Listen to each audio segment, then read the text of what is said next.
For the following exercise, determine the discriminant and then state how many solutions there are and the nature of the solutions.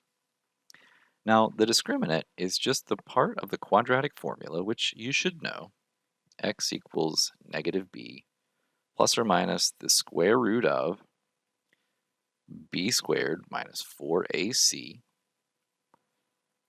all over 2a. And in fact, you might even recognize another part of this quadratic formula.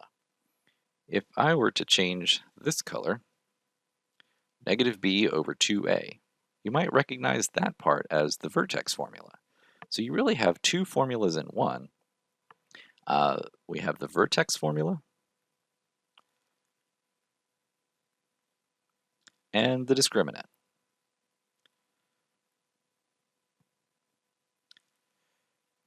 Now the discriminant, its purpose is because it's the part underneath the square root. It's going to tell us the nature of the zeros of our quadratic.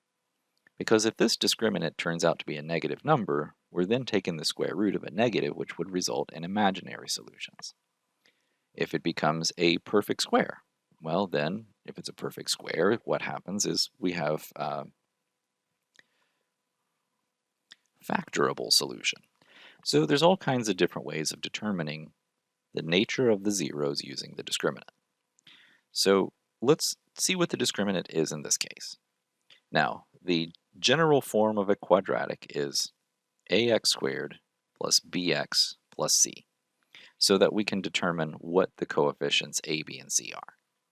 So my discriminant in this case would be negative 4 squared minus 4 times 2 times 5. So that's going to be 16 minus 4 times 2 is 8. 8 times 5 is 40. And so that is negative 24. So we have a negative value, and a negative value underneath a square root would result in two imaginary solutions.